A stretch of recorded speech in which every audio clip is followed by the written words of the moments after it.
Hey guys, welcome back to the channel. This is Carl with Active English. So today I wanted to do a video for Japanese English language learners, specifically the 5 most common mistakes that Japanese people make when using English. Okay, so I've been teaching English for 19 years. 15 of those years was working with Japanese university students in the United States. And I don't want to be critical, I don't want to be harsh, I don't want to be rude here, because I have to say my students spoke English so much better than I could ever speak Japanese. So I have the highest respect, the highest regard for my students and for their efforts in speaking English.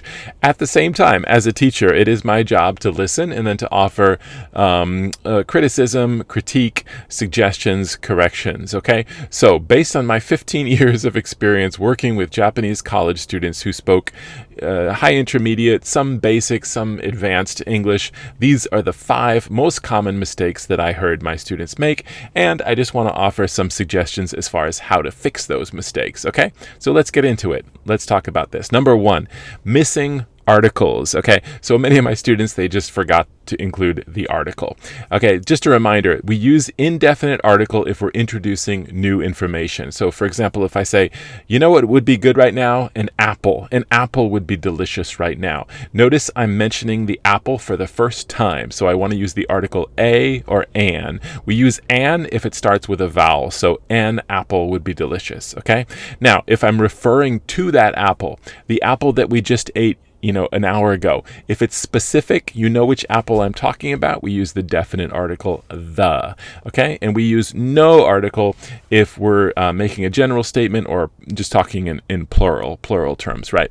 Plural meaning more than one. So apples are delicious, right? That's a general statement. I'm also talking about apples, the plural. So there's no article there. Okay, so just don't forget missing articles. That was a really common mistake I heard my students make. Number 2. Almost all of my Japanese students would make this quantifier mistake. Almost all my students said almost people or almost Japanese when they meant to say almost all Japanese, almost all people. So this was a really common mistake I heard in terms of quantifiers, right? Quantifiers tell you how much of something, right? Some, many, a lot, a few, several. If we say almost all, right, that's a quantifier phrase. It's a phrase because it's 2 words. Okay, almost all means like 90%, right? Almost all Americans are overweight right now. Okay, now that's unfortunately true. I think it's like 70% of Americans are obese or overweight. So I could say almost all Americans are overweight, and that is a correct usage of that term, right? Whereas my Japanese students would say almost Americans are overweight. It should be almost all. Okay, so watch out for that.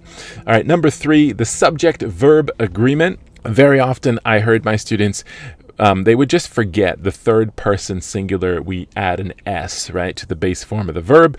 If you say, for example, I walk, you walk, he, she, it walks, right? That's the third person singular. We're just going to add that S. So just be careful about that.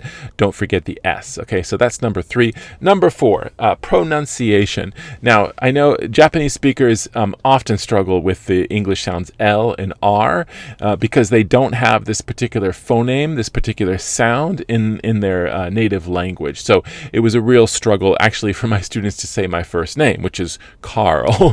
There's an R and an L, so that made it very difficult. So here's my suggestion on pronunciation for the L and the R if you are Japanese. For the L sound, just remember to touch the tip of the tongue continuously to the roof of the mouth right behind the front teeth. That will help you enunciate clearly. Lost, okay? Leviathan, okay? Lotus, okay? Look out, all right? So just remember to touch the tip of the tongue to the roof of the sound of the mouth, okay?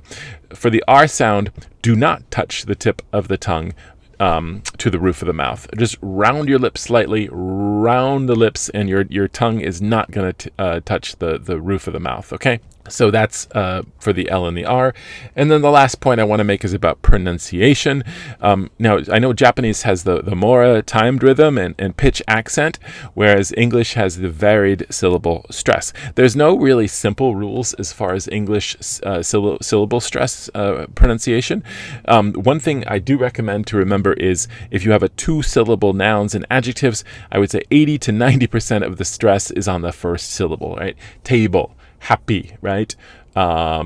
So just remember that first syllable is going to be accented. And also for the very long words, I'm talking about 4 syllables or more, we usually stress the third to last syllable, which often comes down to the second syllables: ambiguous, deciduous, carnivorous. Okay, so that you're going to punch that second syllable just a little bit in English pronunciation. Okay, so those are 5 mistakes that I often heard my Japanese students make. Again, not trying to be picky, not trying to be critical, but at the same time, I do hope this is helpful if you are Japanese and you're studying English. Those are some common mistakes. Okay, thank you so much for watching. I appreciate it. This is Carl with Active English. Have a wonderful day. Bye.